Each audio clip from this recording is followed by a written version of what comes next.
വാർത്തയിലേക്ക് വിശദമായി. നടിയെ ആക്രമിച്ച കേസിലെ ഒന്നാം പ്രതി പൾസർ സുനി ജാമ്യാപേക്ഷ സമർപ്പിച്ചു.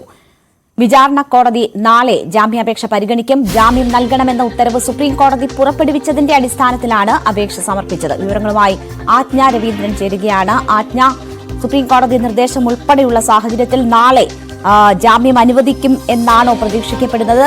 എന്തൊക്കെയാണ് വിശദാംശങ്ങൾ?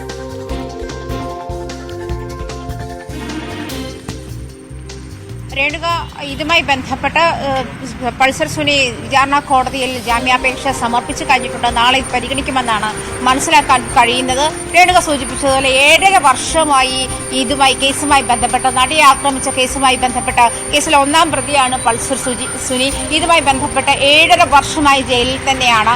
ഇതിനിടയിൽ ഈ അന്വേഷണ ഉദ്യോഗസ്ഥനെ ഇതിൽ 8ാം പ്രതി ദിലീപിന്റെ അഭിഭാഷകൻ കോടതിയിൽ 8 തവണ വിസ്തരിക്കുന്ന സാഹചര്യമുണ്ടായി. നിരന്തരം വിസ്താരമുണ്ടായ സാഹചര്യത്തിൽ പോലും ഇതിൽ ഇടപെടുന്ന ഇത് സർക്കാരിന്റെ ഭാഗത്തു നിന്നും ഉണ്ടായില്ല. എങ്ങനെയാണ് ഇത്തരം വിചാരണ നീണ്ടത്, ഇത്ര നേരം വിചാരണ നീണ്ടത്, അല്ലെങ്കിൽ ഇങ്ങനെ അനുവദിച്ചത് എന്നുള്ള കാര്യവും വിചാരണ കോടതി വ്യക്തമാക്കണമെന്ന് സുപ്രീം കോടതി ആവശ്യപ്പെട്ടിട്ടുണ്ട്. സുപ്രീം കോടതി ഈ കാര്യത്തിൽ ആശ്ചര്യമാണ് പ്രകടിപ്പിച്ചത്. 7.5 വർഷമായി ഒരാൾ ജയിലിൽ കിടക്കുന്നത്, എന്തുകൊണ്ടാണ് ഇങ്ങനെ ഏത് തരത്തിലാണ് ഇദ്ദേഹത്തിന് ജാമ്യം ലഭിക്കുന്ന സാഹചര്യം ഉണ്ടായത് എന്ന ചോദ്യം കൂടി ഉന്നയിക്കുകയുണ്ടായി. ഈ സാഹചര്യത്തിലാണ് സുപ്രീം കോടതി നിർബന്ധമായും ഒരാഴ്ചയ്ക്കുള്ളിൽ പൾസർ സുനിക്ക് ജാമ്യം നൽകണമെന്ന വിചാരണ കോടതിക്ക് നിർദ്ദേശം നൽകിയത്. ജാമ്യ വ്യവസ്ഥകൾ വിചാരണ കോടതിക്ക് തീരുമാനിക്കാം. ഇതുമായി അതേസമയം സംസ്ഥാന സർക്കാർ സുപ്രീം കോടതിയെ ബോധ്യപ്പെടുത്തുകയുണ്ടായത് സമൂഹത്തിന് ദോഷമുണ്ടാക്കുന്ന തരത്തിലാണ് പൾസർ സുനിയുടെ പെരുമാറ്റം. പൾസർ സുനിക്ക് ജാമ്യം നൽകിയാൽ ഒരുപക്ഷെ അത്തരത്തിലുള്ള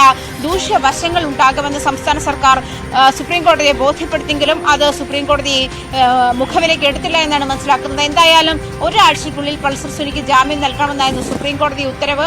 അതനുസരിച്ചാണ് പൾസർ സുനി ഇന്ന് വിചാരണ കോടതിയിൽ ജാമ്യാപേക്ഷ സമർപ്പിച്ചിരിക്കുന്നത്. അദ്ദേഹത്തിന് പൾസർ സുനിക്ക് ചിക്കൻ പോക്സ് ആണെന്നാണ് മനസ്സിലാക്കാൻ കഴിയുന്നത്. അതുമായി ബന്ധപ്പെട്ട് പൾസർ സുനിക്ക് കോടതിയിൽ ഹാജരാക്കാൻ കഴിഞ്ഞിട്ടില്ല. പക്ഷേ ജാമ്യാപേക്ഷ സമർപ്പിച്ചിട്ടുണ്ട്. അപേക്ഷ നാളെ പരിഗണിക്കാനാണ് കോടതിയുടെ തീരുമാനം. അത്തരത്തിലാണ് കോടതി അറിയിച്ചിരിക്കുന്നത്. രേണുക, ആജ്ഞ രവീന്ദ്രനാണ് വാർത്തയുടെ വിശദാംശങ്ങൾ നൽകിയത്. തെലുങ്ക് കോറിയോഗ്രാഫർ